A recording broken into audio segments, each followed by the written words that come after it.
Hello everyone. Today we're going to be looking at Bitcoin and its valuations against the US dollar, talking about the current move that's happening right now.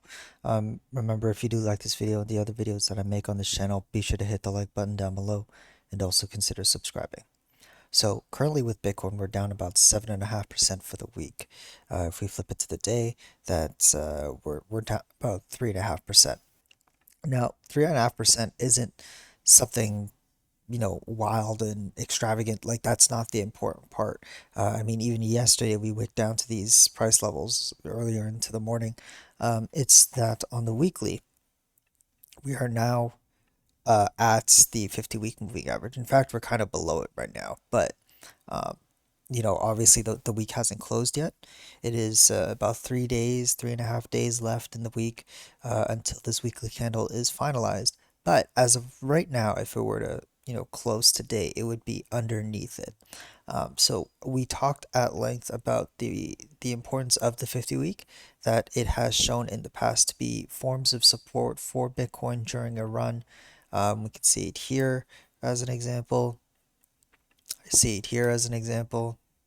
Let's see, oh, here as an example, and that's it. So with that said, um, although it's not as important as, say, the 20-week moving average, it is a moving average that we would like to keep track of. Whether that's going to be a wick down, if we're going to close below the 50-week moving average, in which case then it's more likely that we continue our way down into the sub 30s, into the mid 20s, for example. I think it's fairly safe to say that the V-shaped recovery is no longer possible. This is not a V. Um, and with today's move, I think it goes to show that Bitcoin has the capabilities of dropping lower than you might expect if we are able to hold the 50-week moving average. Okay, so we just briefly talked about a scenario. If it broke the 50-week moving average, then it becomes more likely for it to continue back down, perhaps maybe into this range here, or come down to 28,500 again, which it had about 3 weeks ago or so.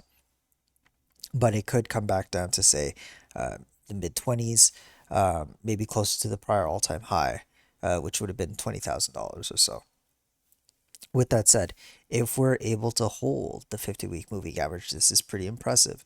Um, hopefully, we see some kind of bounce from the moving average, which will lead us, which would bring it up, right? If we have a strong bounce, we might gain some short-term momentum on the price of Bitcoin, maybe to the point that we get to the 20-week moving average. So currently, right now, the 20-week moving average is at a price of 46,251. We would have to rally from today. Today's price is about 45% to those prices. Regardless of how high it is, I think it's quite possible, if big if, but if we do hold this moving average, that we get a pretty good bounce off of it. It's much like when we saw bounces off the 20 week, much like how we saw bounces off the 20-day. There is a short term rally for 20-day bounces. Maybe there's going to be some kind of bounce from the 50-week moving average. If it's going to be a very strong and giant weekly candles that break the 20-week moving average or get to it, could be. Another scenario is that it just slowly trickles up, step by step. It's not necessarily a bounce, but it doesn't go further down, but it goes back up. So that's kind of like what we're looking at here. This drop from Bitcoin right now kind of coincides with the RSI, a line that we were looking at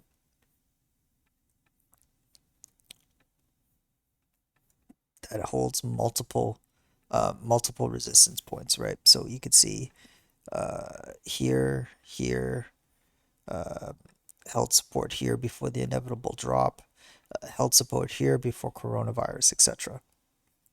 So you can see that the RSI is also in a peculiar spot too. So it'll be very interesting to see, I think, for the next couple of weeks of how well Bitcoin's going to be holding the 50-week moving average. Let me know what you guys think.